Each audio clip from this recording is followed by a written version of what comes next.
학교 다닐 때부터 항상 이렇게 부모님들에게서 배워왔습니다. 야, 공부해서 남 주냐? 공부해서 남 주냐?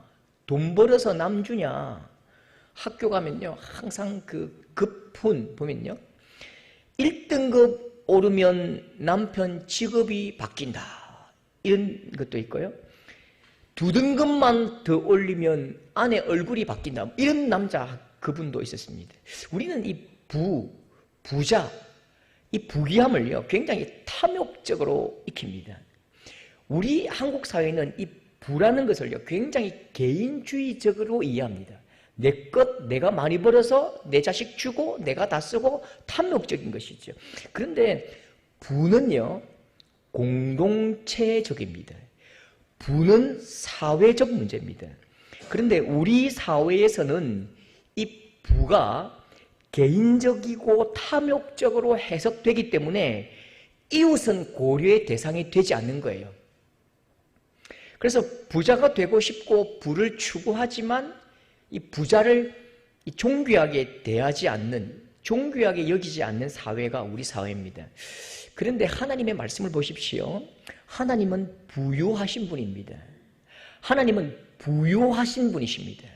하나님의 손에 붙들린 사람들 모두 한 사람 한 사람 창대하고 부합니다. 그들의 이름을 하나하나 불러가면서 하나님은 그에게 부유함을 선언하시고 선포하십니다.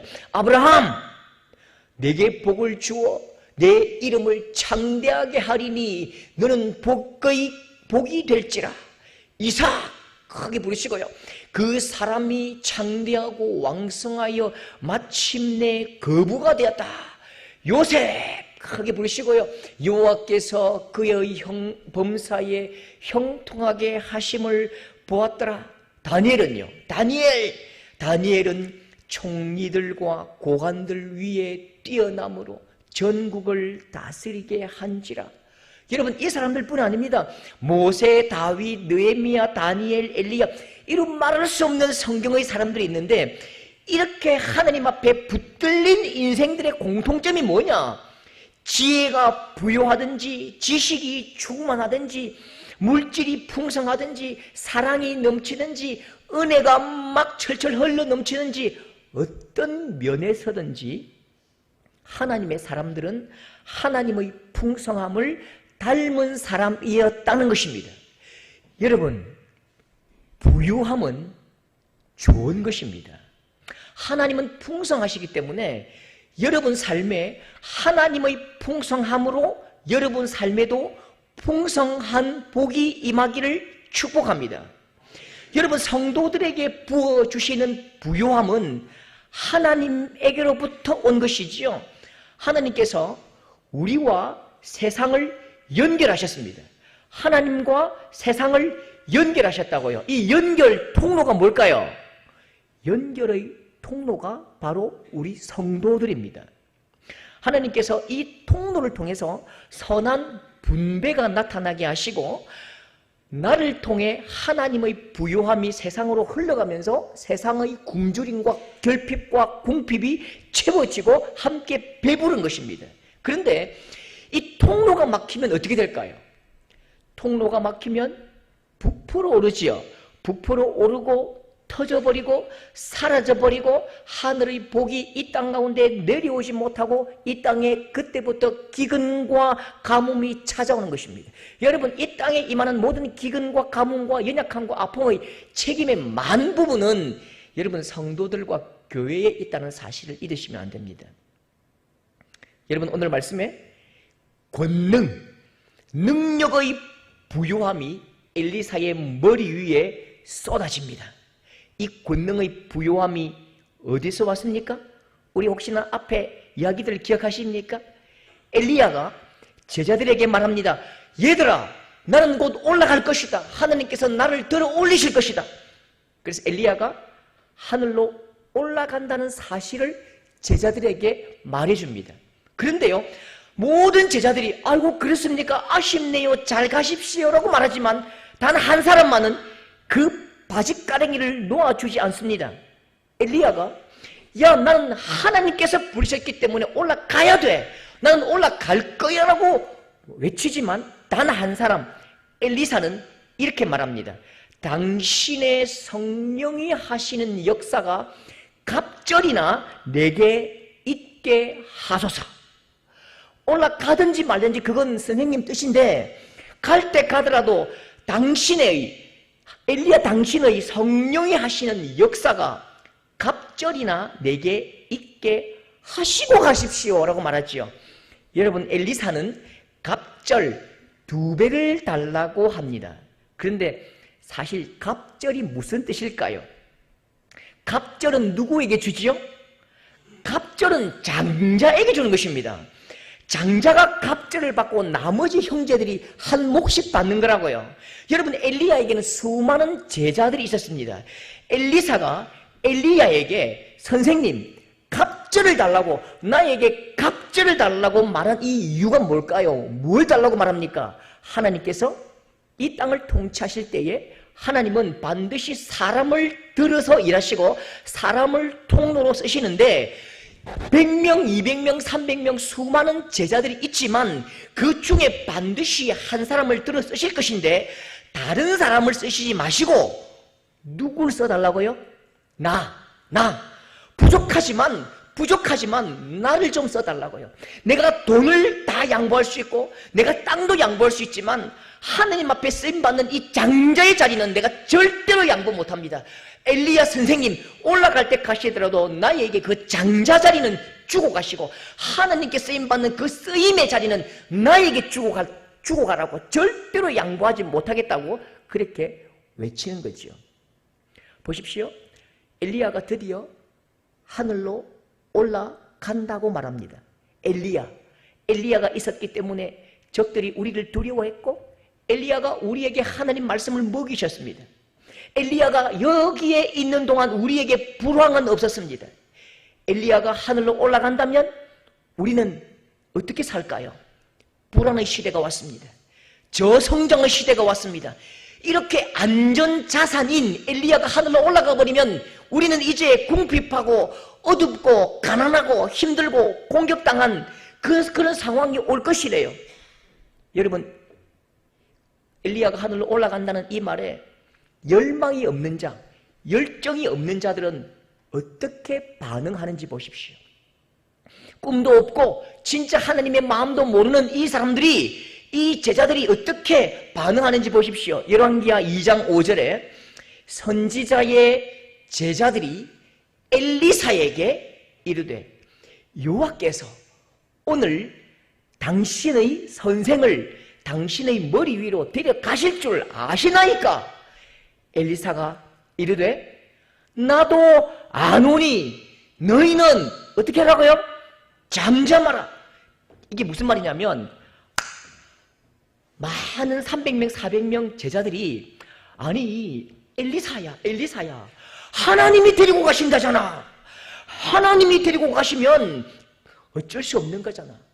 하나님께서 엘리야를 데리고 가시면 우리는 조금 힘들게 살고 어렵게 살고 위험하게 사는 것, 그게 우리의 운명이야, 숙명이야. 그런 영적인 불황의 시대를 맞는 것이 하나님 뜻이라면 어쩌겠노? 할 수 없지. 맞아야지. 그렇게 말한다니까요. 그렇게 말할 때에 엘리사가 뭐라고 한다고요? 고개를 딱 돌리고요. 너희는 잠잠하라. 나도 안다. 그 입 다물어라. 너희들은 평생 그렇게 운명 탓하고 평생 그렇게 가난을 짊어지고 이리 치면 저리 치이고 저기서 떠밀면 저리 그냥 밀리는 그런 안타까운 사람으로 잘 살아라. 그러나 나는 그렇게 살지 못하겠다. 그렇게 담대하게 맞선다고요. 엘리사는 생각이 다르다니까요. 하늘로 엘리야가 올라가는 건 하나님 뜻이지만 하늘로 올라가는 것이 있다면 하늘에서 떨어지는 것도 있어야지요. 아니 그게 당연한 것 아닙니까? 가난과 궁핍함과 위험을 그냥 앉아서 어떻게 당합니까? 운명이니 숙명이니 하나님 뜻이니 땅바닥이나 치고 앉아 있으면서 울고 있으라고요? 그렇게는 못하겠다고요. 하나님께서 엘리야를 데리고 가신다면 하늘에서도 복을 주시고 은혜 주시고 우리를 지켜주셔야지요. 그 능력과 그 은혜를 놓고 가라고 지금 말하고 있는 거지요. 엘리야의 일이 있고요. 엘리사는 엘리사의 일이 있는 것입니다. 하늘로 올라가는 것이 엘리야의 일이라면요, 엘리사의 일은 뭐예요? 하늘에서 떨어지는 권능으로 이 땅을 살리고 회복시키는 것입니다. 엘리사는 얻어내야 할 것이 있는 것입니다. 반드시 하늘로부터 얻어내야 할 것이 있다고요. 그래서 절대로 물러나지 않습니다. 열왕기하 2장 2절 엘리사가 이르되 여호와께서 살아계신과 당신의 영혼이 살아있음을 두고 맹세하노니 내가 당신을 떠나지 아니하겠나이다. 나는 절대로 엘리사 당신을 하늘로 그냥 보내지 못하겠습니다. 바지가랭이를 딱 붙들고 있다니까요. 갈 테면 가십시오. 내 목을 치든지 아니면 당신이 가진 능력과 영권의 갑절을 내게 주고 가십시오. 그렇게 하늘에서 엘리야의 권능이 땅으로 떨어지는 것입니다. 여러분, 그렇게 뼈 빠지게 얻은 이 권능의 부요함으로 여러분, 이 엘리사가 무엇하지요? 자기 배불리는 데 쓰지 않습니다. 보십시오. 권능을 받자마자 여리고 성읍에 사람들이 굶주린 뱃골을 싸매고 엘리사에게 달려옵니다. 어제는 아버지가 굶어 죽었습니다. 오늘은 내 자식이 굶어 죽었습니다. 흙이 져서 이제는 눈물도 사치가 되었습니다. 마지막 희망, 마지막 끊어질 듯 그 굶주린 그 고난과 배고픔과 목마름을 가지고 마지막 희망 엘리사에게 왔습니다. 19절 그 성읍 사람들이 엘리사에게 말하되 이 성읍의 위치는 좋으나 물이 나쁨으로 토산이 익지 못하고 떨어지나이다. 여리고 사람들이 아무리 물을 주고 나무를 심고 음식과 식량을 심어도 물이 나쁘고 토산이 익지 못하고 계속 떨어지는 것입니다. 물이 나쁨으로 토산이 익지 못하고 떨어지나이다. 이 말에는 두 가지 의미가 있는데요. 첫 번째 의미는 물이 안 좋기 때문에 곡식 열매가 좋지 못하다라는 뜻도 있지만 더 중요한 의미가 있습니다. 그게 뭐냐면 낙태된다 뜻입니다. 이 땅이 모든 것이 낙태가 되는 것입니다. 사람이 죽고 짐승도 낙태가 되고 열매가 없고 다 생명이 말라버린 땅이 된다는 것이죠. 왜 여리고가 이렇게 되었습니까? 왜 여리고 땅이 이렇게 되죠? 여호수아 6장 26절에 답이 있죠. 왜 여리고 이 땅이 생명이 자라지 않는 땅이 되었느냐? 우리 다 같이 읽어볼까요? 시작! 여호수아가 맹세하게 하여 이 여리고 성을 건축하는 자는 여호와 앞에서 저주를 받을 것이라. 그 기초를 쌓을 때에 맏아들을 잃을 것이요 문을 세울 때에 막내 아들을 잃으리라. 예, 여호수아가 선포한 이 말씀은 단 한 번만 이런 일이 일어날 것이다, 그 뜻이 아닙니다. 영원히 이 땅은 저주를 받을 것이다. 이 땅의 후세대가 말라 죽을 것이다. 생명이 자라지 않는 땅이 될 것이다. 그렇게 하나님의 이름으로 선포한 것입니다. 여러분, 이 말씀을 무시하다가 크게 당한 사람 있지요? 열왕기하 16장 34절 누굽니까? 히엘이 여리고를 건축하였는데 그 터를 쌓을 때에 맏아들을 잃었고 성문을 세울 때에 막내 아들을 잃었으니 말씀과 같이 되었더라. 말씀과 같이 되었더라. 여리고는요, 수백 년 동안 이 운명의 가난함, 이 불행의 고통이 결정되어 버린 땅입니다. 열매가 있기 전에 떨어지고 양도 소도 새끼가 자꾸 유산되고 특히요 사람의 태에서도 건강한 아기가 태어나지 못하는 것입니다. 정상적인 아기가 태어나지 못하고 계속 유산되고 떨어져 버리는 것이지요. 이 상황을 보면서 하나님 뜻이야, 하나님께서 여호수아의 입술을 통해서 선포했대, 어쩔 수 없네, 그러면 이렇게 살아야지, 할 수 없네. 정말 그랬습니까? 정말 그래요? 할 수 없는 것입니까? 어쩔 수 없는 것입니까? 이것이 우리의 숙명이고 운명입니까? 여러분, 수백 년 동안 운명이 되어버리고 숙명이 되어버린 이 생명의 가난함과 궁핍, 이 생명의 가난함과 궁핍을 엘리사의 두 어깨에 딱 맡깁니다. 엘리사에게 영권이 없었다면 엘리사도 이렇게 말했을 것입니다. 나무 실과가 열매 맺지 못합니다. 어떻게 해요? 나에게 왜 물으시오? 농업진흥청에 문의를 하시오. 소와 양이 자꾸만 유산됩니다. 어떻게 합니까? 나에게 왜 물으시오? 동물병원에 문의하십시오. 우리 며느리가 자꾸만 유산을 합니다. 어떻게 합니까? 미르 산부인과에 가보십시오. 물이 나쁩니다. 어떻게 합니까? 대구 상수도 사업소에 가십시오. 이것밖에 말할 수 없을 거예요. 여러분, 복음이 세상의 가난함과 연약함에 답하지 못한다면 그건요, 무능한 복음입니다. 복음이 현실의 아픔을 치료할 힘이 없으면 그건 헛된 구호요 사상이고 그저 헛된 종교일 뿐입니다. 여러분, 오늘 말씀에 엘리사는 아무런 도움도 되지 않고 전혀 쓸모없는 그냥 무능한 대답을 내려놓지 않습니다. 엘리사는 능력의 부요함으로 선언합니다. 21절, 여호와의 말씀이 내가 이 물을 고쳤으니 이후로부터 다시는 죽음이나 열매 맺지 못함이 없을지라. 그 물이 엘리사가 한 말과 같이 고쳐져서 오늘에 이르렀더라. 고쳐지다. 여호와 라파의 하나님, 여호와께서 고쳐주셨다고요. 하나님 주신 권능으로 세상을 치료하고 세상의 상처를 닦아내고 고름 덩어리를 씻어내는데요, 요수와 이래로 수백 년 동안 이 방법 써봐도 안 되고 저런 방법 써봐도 안 되는 그 저주스러운 세월이 하나님의 말씀으로 고치고 회복하고 치료하고 있는 것입니다. 여러분, 우리가 부유해야 할 이유가 무엇입니까?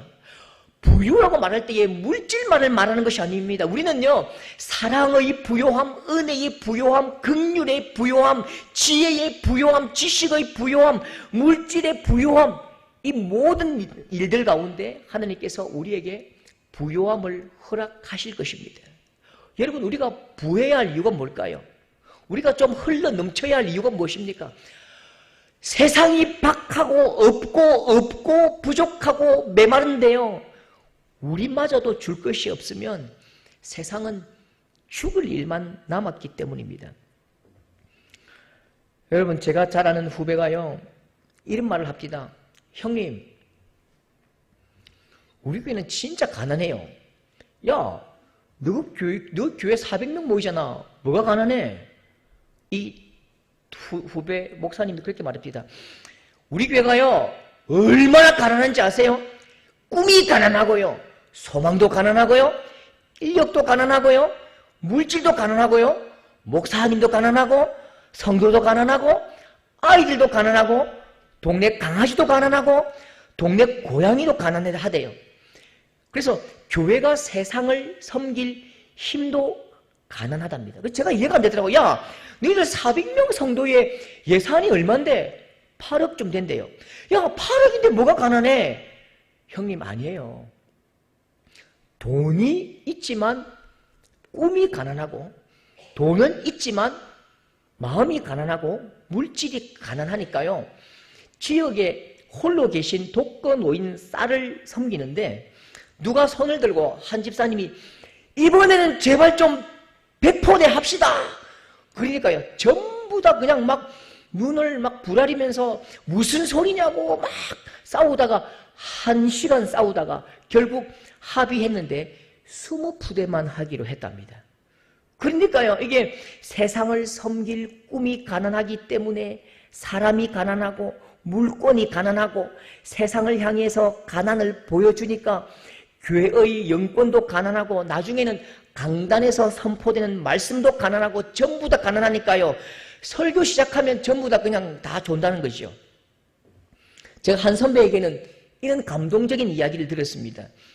100명이 안 되는 작은 교회입니다.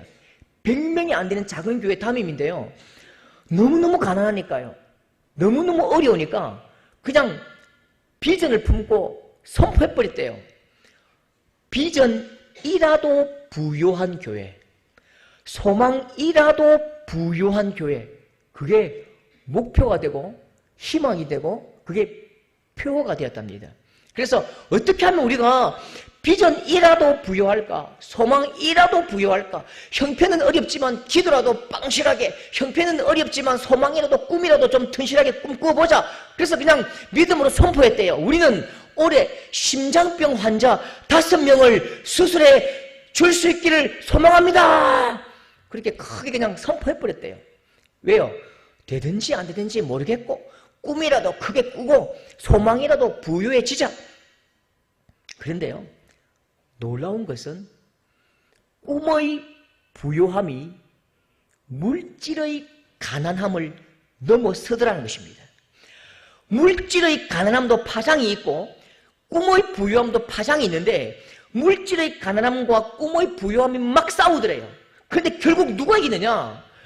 꿈의 강력한 파장이 물질의 가난함, 그 가난함이 가지고 있는 파장과 싸워 이겨내더라는 것입니다. 여러분, 이 일들을 위해서 기도하고 선포하고 애쓰니까요, 교회의 꿈의 파장이 세상이 알려지고 큰 비전을 발견한 이웃과 독지가들이 협력하기 시작하는데요, 전혀 부족함 없이 세상을 섬기고 5명을 선포했는데 그 연말에 10명을 수술했다는 놀라운 꿈의 부요함을 들었습니다. 여러분, 저는 오늘 말씀을 들어 축복합니다. 코로나 시대를 넘어서 우리가 저성장 시대라고 말합니다. 계속해서 어려워질 거니까 지갑도 닫고 고개 숙이고 좀 적게 쓰고 덜 쓰고, 그렇게 그게 우리의 운명이라고 말합니다. 교회도 어렵고 부흥도 안 되고 문 닫는 교회도 많아지고 개척교회는 더 어렵고, 그러니까 좀 그게 예측이니까 좀 긴축하고 위축되고 고개 숙이고 무릎 꿇고 어깨 축 처지고 숨죽이고 그렇게 살자고 그렇게 말하는 소리를 많이 듣습니다.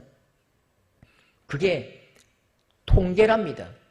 그걸 예측이라고 합니다. 그런데요, 복음은 한 번도 예측대로 살아온 일이 없습니다. 복음은 한 번도 우울한 소식과 슬픈 소식에 참으로 고개를 숙이고 나약해 본 일이 없습니다. 복음은 시대와 상황의 우울과 슬픔을 넘어서되 기막힌 방식으로 항상 역전시켜 왔습니다. 하나님은 강하시고 하나님은 능력이 있으시며 하나님은 우리에게 부요하시며 하나님께서 일하시면 그 모든 예측과 통계를 넘어서는 것입니다. 여러분, 우리 서도교회 성도들은 이 저성장의 시대와 영적 불황의 시대에도 특별한 하나님의 도우심으로 부요한 복을 받으실 수 있기를 축복합니다. 지혜가 부요하시고 비전도 좀 부요하시고 꿈이라도 빵빵하게 꾸고 영권이 충만하고 물질도 부요해지시고, 그것으로 내 배를 불리는 게 아니고요, 그것으로 자랑할 것도 아니고요, 땅도 사지 마시고 아파트 사지 마시고 뭐라고요? 생명을 살리고 이웃을 섬기고 많은 사람들을 치료하고 그 부요함으로 많이 흘려보내어 주어서 엘리야의 시대가 가되 나 엘리사가 있는 새로운 시대, 열정이 있는 시대, 회복이 있는 시대, 하나님의 권능이 있는 시대를 살아내시는 여러분 될 수 있기를 축복합니다. 저는 요즘에 진짜 아까운 것이 하나 있습니다. 지갑에서 돈이 빠지는 것보다 훨씬 더 아까운 것이 머리카락이 하나씩 빠지는 것을 볼 때에 속이 상합니다. 머리를 감을 때 떨어지는 머리카락을 어떻게 좀 다시 뽑으려고 노력도 한다니까요. 키도 작은데 제가 대머리가 될까 싶어서 굉장히 근심을 합니다. 약국에 가니까 확실히 머리가 나는 약이 있다고 해서요, 5만 원짜리 약을 한 통 샀습니다. 열심히 먹고 있는데 아직 기미가 안 보입니다. 한 번씩 이제 집사람이 대머리 돼간다, 대머리 돼간다. 그때마다 이제 왜 사람이 사람을 살인을 하게 되는지 이해가 될 때가 있습니다. 굉장히 화가 납니다. 오늘 말씀에 보면 대머리야, 대머리야 그렇게 놀리다가 죽음을 당한 42명의 어린 아이들이 있습니다. 23절과 24절을 보면 성경에 무슨 이런 이야기도 기록하고 있느냐, 너무너무 이상한 이야기를 기록합니다. 아니, 하나님의 선지자에게 애들이 놀릴 수 있지. 대머리야, 대머리야 놀린다고 그냥 42명의 아이들이 곰에게 찢겨 죽는 사건이 발생합니다. 여러분, 어떻게 된 일입니까? 엘리사가 여리고에서 베델로 올라갑니다. 베델에 올라가니까 아이들이 막 몰려옵니다. 몰려와서 엘리사를 향해서 이렇게 외칩니다. 23절에 작은 아이들이 성읍에서 나와 그를 조롱하여 이르되 대머리여 올라가라, 대머리여 올라가라. 엘리사가 이 아이들을 보면서 하나님의 이름으로 저주할 때에 암곰 2마리가 나와서 42명의 아이들을 찢어 죽여버립니다. 여러분, 이 사건을 보면서 몇 가지 단서를 붙들어야 말씀을 이해할 수 있는데, 유치부 6살, 7살짜리 아이들이 대머리야, 대머리야 외쳤는데, 만약 엘리사가 화를 내면서 곰이 와가지고 죽였다면 엘리사는 정신이 문제가 있는 것입니다. 그 말에 따라 하신 하나님은 더 웃기는 분이지요. 그런데 오늘 말씀에 작은 아이들, 이 단어는요, 원어로 보면 16살쯤 됩니다. 우리 시대에야 여러분 30이 넘어가야 결혼하지만 이 당시에는 16살 되면 다 결혼을 합니다.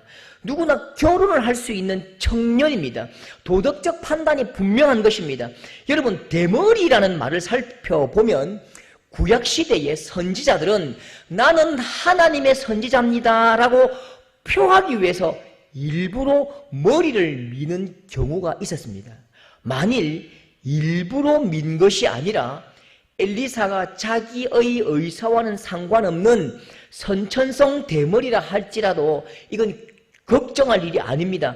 레위기 13장 40절에 보면 하나님은 대머리에 대해서 분명히 말씀하셨습니다. 누구든지 머리털이 빠지면 그는 대머리니 뭐하다고요? 대머리는 정결한 것입니다. 정결하다고요. 앞머리가 빠져도 그는 이마 대머리니 정결하다. 탈모로 고민하시는 남성 여러분, 대머리는 굉장히 정결하고 거룩한 것입니다. 제가 보니까 대머리는요, 하나님께서 쓰다듬으신 흔적 같아요.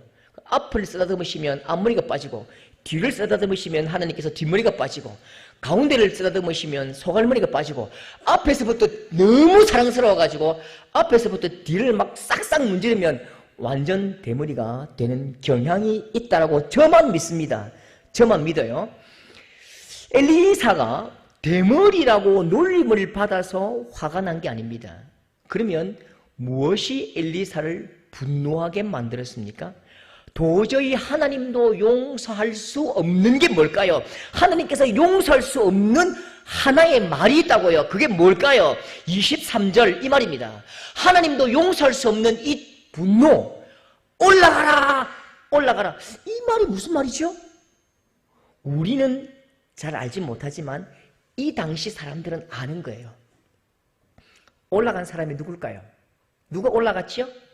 엘리야가 올라갔다고요. 그러니까 지금 이 베델의 이 사람들은 하나님을 믿는 자들이 아니라 바알과 아세라를 섬기는 그 민족의 우상 숭배 앞에서 이 청소년들, 이 청년들은 이미 하나님을 믿지 않는 거예요. 그러니까 올라가라, 올라가라 이 말은요, 야, 너 이 서승도 하늘로 올라가 버렸잖아. 올라갔다는 말도 안 되는 소문을 퍼뜨리고 다닌다면서? 그렇다면 너도 하늘로 올라가 봐라, 올라가 봐라. 하늘로 꺼져버려라, 하늘로 꺼져버려라. 제발 이 땅에서 하나님의 이름으로 살지 말고 바알과 아세라를 섬기는 이 땅에서 우리에게 복을 주시는 바알과 아세라를 욕하지 말고 제발 하늘로 꺼져버려라. 하늘로 올라가 버려라. 그렇게 말하는 것입니다. 여러분, 이 아이들은 엘리사를 조롱하는 게 아니고요, 하나님을 조롱하는 것입니다. 하나님을 조롱하는 이 42명의 아이들을 죽이셨습니다. 그 당시 베델 인구가 1000명이었는데 42명의 아이들이 죽었다는 것은요, 거의 다 죽은 것입니다. 42명의 아이들이 결혼을 하겠지요. 결혼을 하고 아이를 낳아야 될 이 청년들이 죽은 것은요, 다음 세대가 거의 싹이 말랐다는 것입니다. 자, 보십시오. 오늘 말씀은 의도적으로 앞에 무슨 사건? 여리고 사건. 뒤에 무슨 사건? 베델 사건을 일부러 나란히 배열해 놓은 것입니다. 여리고는 어떤 성이지요? 여리고는 어떤 성입니까? 오래 묵은 죄로 생명을 잃어버린 땅이 하나님의 말씀으로 다시 생명이 싹 트는 땅이 되어버렸습니다. 베델은 어떤 땅입니까?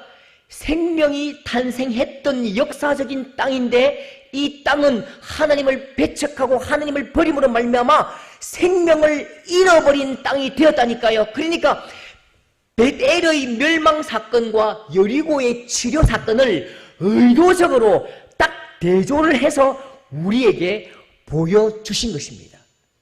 여러분, 우리 수학 시간 알지요? 수학 시간에 뭘 배웁니까? 마이너스가 등호를 넘어가면 플러스가 되고 플러스가 등호를 넘어가면 마이너스가 되죠. 이걸 어려운 말로 치환 이렇게 말합니다. 치환.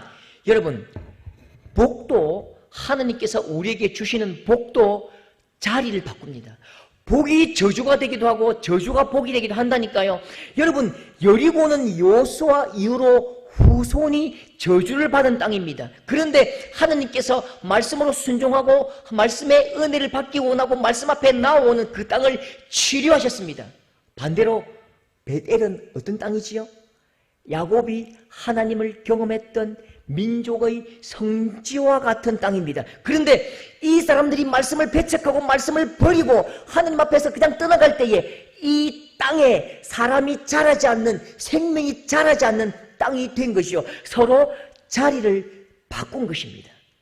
여러분, 내가 사는 이 땅이 복의 땅이냐 아니냐, 내가 다니는 이 교회가 축복의 교회냐 아니냐, 그건요, 하나님의 능력과 은혜 그 위에 말씀을 대하는 나의 결단과 태도에 달린 것입니다. 하나님은 항상 복과 저주를 같이 걸어두셨습니다. 아무리 척박한 환경이라도, 아무리 대대로 망한 집안이라도 하나님의 말씀을 경외함으로 겸손히 하나님 앞에 나올 때에 그 가문과 그 가정과 그 교회는 복의 땅이 되는 것입니다. 왜요? 하나님께서 치료하실 것이기 때문이지요. 나 여호와의 말을 순종하고 내 모든 규례를 지키면 질병 중 하나도 너희에게 내리지 아니하리니 나는 너희를 어떤 하나님이라고요? 치료하는 여호와라. 여호와 라파의 하나님이다. 그렇게 말씀하십니다. 그러나 아무리 기름진 땅이라도, 아무리 선조의 위협이 대단한 땅이라 할지라도 오늘 우리가 하나님 말씀 앞에 순종하지 않고 하나님 말씀을 포기해버린다면요, 우리가 어떤 사람이 된다고요? 우리가 어떤 땅이 된다고요? 영광이 이스라엘에서 떠났다 하고 그 아이의 이름을 이가봇이라 하니 하나님의 괴가 빼앗기고 그의 시아버지와 남편이 죽었기 때문이라. 아무리 하나님 앞에서 헌신한 그 세월, 그 가문이라 할지라도 하나님 앞에 바로 서지 못할 때에 이게 치환되어 버리는 것입니다. 축복의 자리 바꿈, 축복의 치환이 일어난다고요. 여러분 삶이 여리고입니까? 베델입니까? 오늘 결단하십시오. 오늘도 상처나고 척박한 우리의 삶에 하나님의 말씀이 부어지고 은혜가 부어지면 우리의 삶이 복으로 회복되고 질병이 떠나가고 우리의 가정과 가족들이 회복되는 놀라운 역사가 일어나는 것입니다. 여러분 삶 가운데 진실로 여리고의 회복이 경험되는 여호와 라파의 하나님을 날마다 경험하시는 복의 성도들, 복의 가문, 복의 사업터가 될 수 있기를 축복합니다.